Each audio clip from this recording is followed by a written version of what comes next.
Ok, ok. Vamos continuar então as nossas considerações sobre Cristo como a semente de Abraão e quem constitui o novo Israel.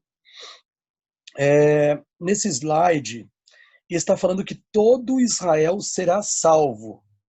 Essa citação de Romanos 11:26. Quando Paulo declara isso, certamente ele não quer com isso ensinar que cada membro da raiz de Judá será salva, mas que a semente de Israel será salva. Ou seja, quem que é a semente de Israel? Todos os que estão em Cristo Jesus. E nenhum se perderá. Todo mundo que estiver em Cristo, pela fé, vai ser salvo. Ou seja, todo justificado vai ser salvo.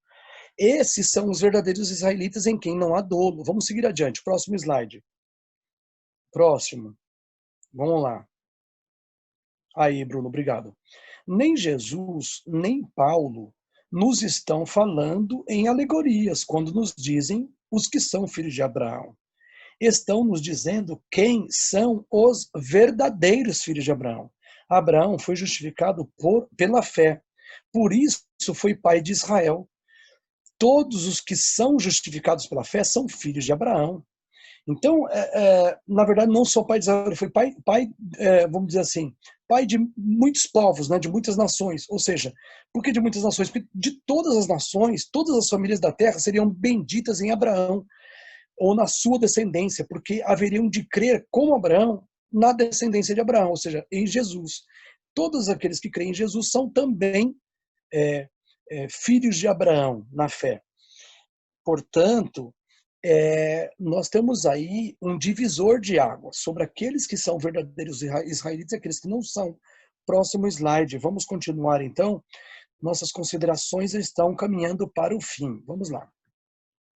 Em Gálatas 3, verso 8 está escrito: Ora, tendo a Escritura previsto que Deus havia de justificar pela fé os gentios, isso, as Escrituras do Antigo Testamento já previam isso, anunciou primeiro o evangelho a Abraão, dizendo: todas as nações serão benditas em ti. Vejam aí que a continuidade daquilo que eu falei. A salvação do Antigo Testamento é a mesma do Novo. O evangelho foi anunciado a Abraão. Não é? Ele cria no evangelho. Não é que ele, sabe, lá no Antigo Testamento tinha outra salvação que era pelas obras. Não tem isso. Aí Gálatas 3:22 continua: mas a Escritura encerrou tudo debaixo do pecado, para que a promessa pela fé em Jesus Cristo fosse dada aos gentios. Ou seja, tudo está sob o pecado. Quem crê em Jesus, pronto, já faz parte do reino do segundo Adão. E, portanto, ele herda com este segundo Adão, com este reino, este rei, tudo que ele deixa para nós de presente, como nós estudamos uma outra vez, que em Romanos 5, né? Romanos 5, quando estudamos Romanos 5, todo o capítulo. Nós vimos lá que o reino de Adão, Adão, enquanto rei do planeta Terra, ele deixou para seus descendentes, ele deixou um legado de pecado, de condenação, portanto, de julgamento, de juízo divino e de morte. Né? Ele deixou um legado, um presente para os seus descendentes, todos por causa do seu pecado. E aí o que acontece? Deus nos deu um segundo Adão.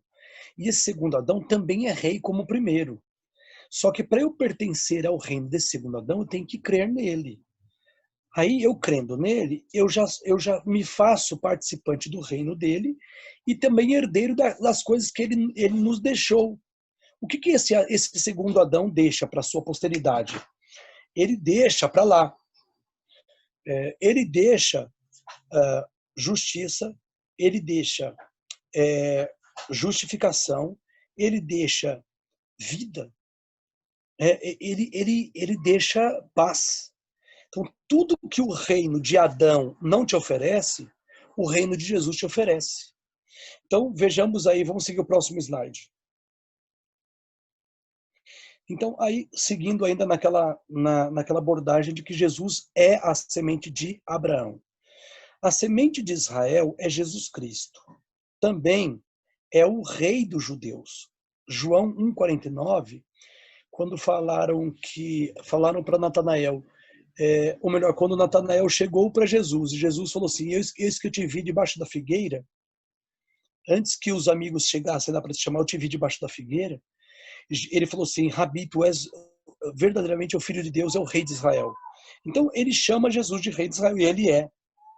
Continuando o slide, se alguém pertence a Cristo Jesus, quem poderá negar que é um judeu verdadeiro segundo as Escrituras? Porque os que creem em Cristo são nascidos de Deus. Olha o que diz 1 João 5,1.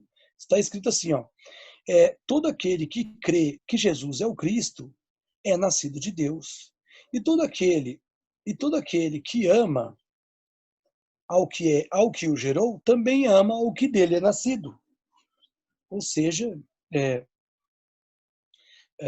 nós fazemos parte da descendência de Deus, porque a Bíblia diz que Deus criou Adão e Adão criou Deus criou Adão, Adão gerou esse, e gerou aquele até Jesus, não é assim?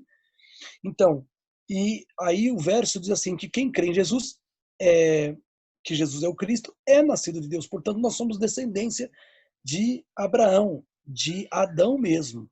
Nós somos criatura de Deus de verdade, partes do pacto de Deus, né? Todo o pacto, as promessas, as leis, tudo que Deus prometeu para Abraão nos pertence. Próximo slide, sigamos lá.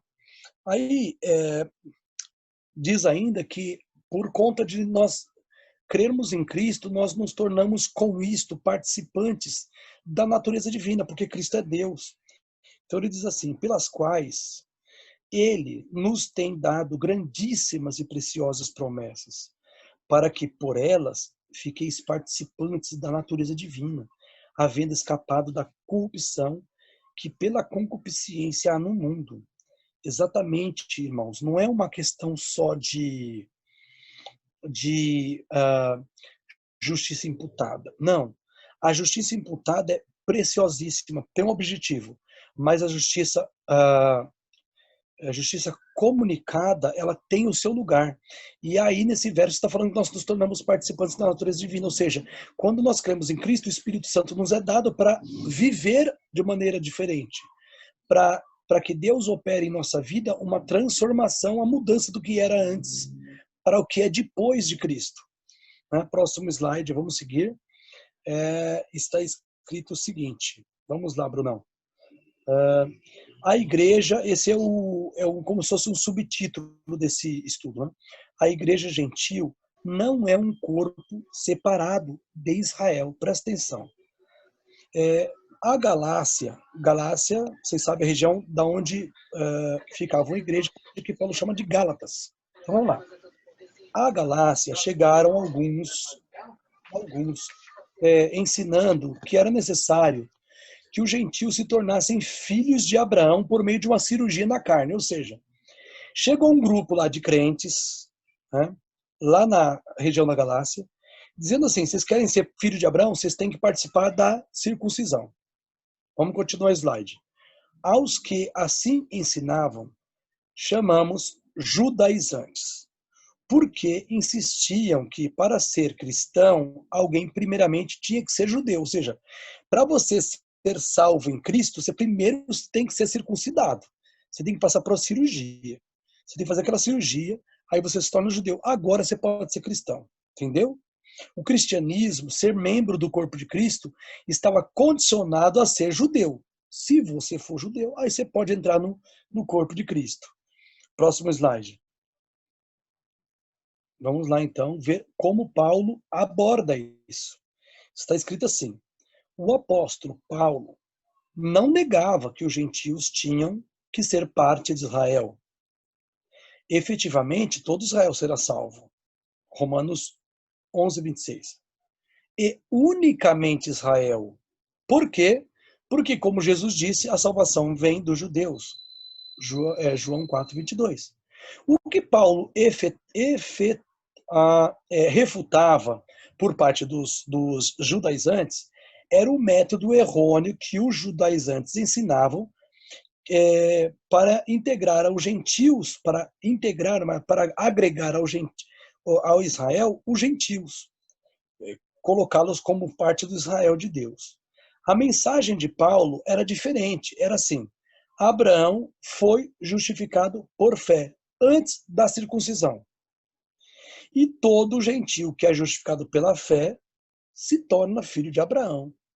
Então não tem nada a ver com circuncisão. Paulo, ele foi comentar sobre Abraão em Romanos 4, verso 9 em diante, quando ele sai do exemplo da citação de de Salmo 32, lá de Davi, dos Salmos, ele entra dando exemplos de como o Senhor imputa a justiça, ele considera a fé de alguém como digna de receber os méritos de Cristo, né? De atribuir à pessoa. Ele usa como exemplo Abraão. Ele diz assim: Abraão foi. Diz assim: a justiça veio a Abraão pelas obras da lei ou pela fé? Ele diz assim: pela fé. Aí ele diz assim: foi quando Abraão era circunciso ou incircunciso? Ele fala: não, quando era incircunciso veio a justificação pela fé. A fé foi atribuída, a justiça foi atribuída a Abraão quando ele era incircunciso, para que ele fosse pai dos gentios. Ou seja, irmão, não tem essa de circuncisão. Ele tá dizendo assim, ó, judaizante, você está pensando torto, filho. Você não está entendendo nada das escrituras. Então ele está corrigindo os judaizantes. Hoje ainda existem alguns judaizantes. Próximo slide. Vamos seguir adiante aí. Então, Romanos 11 diz assim: os gentios que creem no evangelho se tornam, segundo Paulo, co-herdeiros e membros do mesmo corpo e participantes da promessa em Cristo pelo evangelho. Efésios 3:6. Ao gentio, Paulo escreve, abre aspas, e tu, sendo zambujeiro, foste enxertado em lugar deles e feito participante da raiz e da seiva da oliveira. Ou seja, não existe uma separação de gentil salvo de judeu salvo. Na verdade, é uma coisa só. Não existe uma salvação para a igreja e diferente da salvação para Israel. É uma coisa só.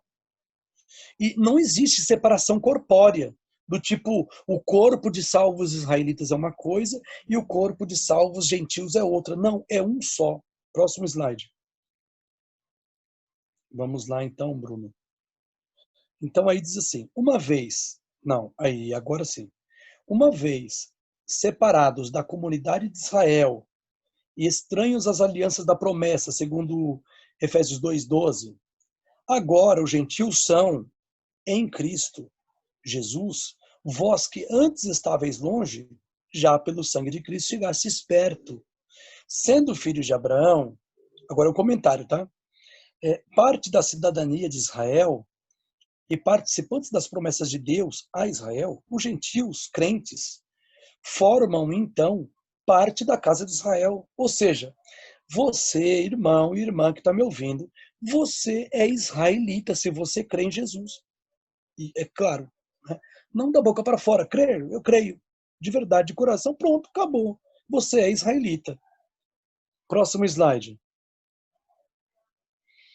Aí nós vemos uma coisa interessante, né? Deus deu para Israel 2 tábuas de pedra contendo as 10 palavras, os 10 mandamentos da lei de Deus. Isso no antigo pacto, né? Já no novo pacto, na nova aliança do Novo Testamento, diz assim: porque esta é a aliança que depois daqueles dias farei com a casa de Israel, diz o Senhor. Porei as minhas leis no seu entendimento e em seu coração as escreverei. E eu lhes serei por Deus, e eles me serão por povo. Assim, irmãos, se vocês amam a lei de Deus, se vocês querem sempre obedecê-la, ainda que eventualmente possam, assim, com dor no coração, acabar cometendo algum deslize, o fato é de que você é povo de Deus. Você faz parte do povo de Deus. Não tem separação aí. Nós somos uma coisa só, em Cristo. Próximo slide. Em Cristo, todas as distinções nacionais foram derrubadas. Gálatas 3:28 diz, porquanto não há diferença entre judeu e grego. Romanos 10:12, perdão. Seguindo Gálatas, né? Porque todos vós sois um em Cristo Jesus. Próximo slide. Próximo. Aí, Efésios, ele ainda vai arrematar, porque até agora é como se faltasse uma cerejinha no bolo para falar que é um corpo só. Quer dizer, não tem uma separação de um corpo de salvos judeus do corpo de salvos gentios. Tem áudio aí aberto, tá, gente? Vamos lá. Então está escrito assim aos hebreus, ou perdão, aos efésios, né? Há um só corpo e um só espírito, como também foste chamados em uma só esperança de vossa vocação. Um só Senhor, uma só fé, um só batismo, um só Deus e Pai de todos, o qual é sobre todos e por todos e em todos. Então a gente vê que para o entendimento inspirado do apóstolo Paulo, não há dois corpos de salvos, no sentido assim, corpos de grupos de salvos, né? No sentido de uma igreja judaica e uma igreja cristã. Não, há um corpo só. Pronto. Esse slide diz assim, o novo Israel. Da mesma maneira, a Bíblia apresenta um antigo pacto e um novo pacto. Assim também apresenta um antigo Israel e um novo Israel. O antigo foi constituído sob as 12 tribos, nomeadas de acordo com os 12 filhos de Jacó. Quando Jesus nomeou os 12 apóstolos, estava começando a organizar a igreja cristã. Próximo slide. Ou seja, o novo Israel. Por que ele escolheu 12? E por que, quando Tiago escreve a igreja, em Tiago 1, verso 1, ele diz, as 12 tribos que andam dispersas, saúde. Por que ele fala isso? Porque, de fato, quando Jesus chamou os 12 apóstolos, ele pretendia que os 12 apóstolos fossem líderes das 12 tribos de Israel, do novo Israel. Foi, pois, olha aí, foi, pois, a igreja do Novo Testamento que inclui tanto judeus como gentios, que é o novo Israel. Foi porque a igreja do Novo Testamento, que inclui tanto gentios como judeus como gentios, é o novo Israel. Por isso, o novo Israel de Deus. Quando Cristo morreu na cruz, terminaram as distinções nacionais. A antiga economia religiosa foi extinta como o antigo pacto. Com o antigo pacto. Aí não é como não, tá? É com o antigo pacto. Daí em diante, a igreja cristã, que foi fundada sobre Cristo, seria o novo Israel, o herdeiro de todas as promessas e responsabilidades do Israel do Antigo Testamento. Assim, irmãos, essa esperança de ver a nação de Israel restaurada com toda a responsabilidade que ela tinha antes é mentira, isso está errado. O novo Israel é o verdadeiro herdeiro das promessas e, inclusive, obrigações do antigo Israel. As obrigações não estão mais sobre eles e não estarão mais sobre eles. Quer dizer, vários deles ainda vão se converter, mas não isso. Continua o próximo slide, Bruno, tem uma sequenciazinha curtinha aí. Abraão foi justificado pela fé. Em Gênesis 15:6 e Romanos 4:3 confirma.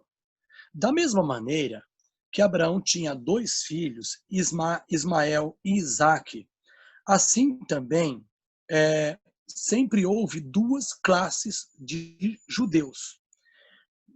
Nem todos eram verdadeiros filhos de Abraão. Os profetas, com frequência, mencionaram o remanescente fiel, que eram os que eram os verdadeiros filhos de Abraão. Assim, os 2, Ismael e Isaque, eram filhos na carne. Só que um era da promessa, o outro não era do adultério. Então, isso ilustra essa divisão dentro de Israel no Antigo Testamento, ou seja, tinha os israelitas que eram da fé de Abraão e tinha os israelitas que não tinham a mesma fé de Abraão. A mesma coisa na igreja. Seguindo o próximo slide. Quando chegamos ao tempo dos apóstolos, havia um remanescente escolhido pela graça. Os salvos, Romanos 9, 27 fala sobre isso, 11, 15. Este remanescente que havia no tempo dos apóstolos eram os que receberam ao seu Messias e foram justificados pela fé em Jesus. A palavra de Deus não havia falhado. Romanos 9, 6. Unicamente os que recebem ou receberam o seu Messias eram a linhagem de Isaac, da promessa, portanto. Os demais, os que não eram da promessa, os que não eram da fé de Abraão, os que não receberam Jesus, foram contados como ismaelitas, filhos ilegítimos. Ou seja, todo Israel, ou seja, todo justificado pela fé, será salvo de acordo com a promessa. E Deus nunca falha. Promessa de Deus que nunca falha. Deus falou, todo Israel será salvo. Que Israel? Todo que tem fé, a fé que teve Abraão. Todo aquele que teve fé em Jesus. Ah, mas ele é israelita e não tinha fé em Jesus. Não, não é para isso. É para quem tem fé em Jesus. Entende? É a fé em Cristo que te torna participante das promessas feitas a Abraão e ao seu descendente, à sua descendência. Não diz as suas descendências, mas a sua, como se tratando de uma só. Cristo é a descendência de Abraão. Quando você crê nele, você se torna participante de tudo que Cristo merece. Próximo slide. Ah, acabou. Então, a continuação se segue na próxima quinta. Tudo bem, gente? Eu vou poupar minha voz para ver se eu consigo ensaiar amanhã. Mas vamos lá. Esse momento que a gente tem no final do estudo, a gente abre para poder dar opção para perguntas, questionamento, respostas.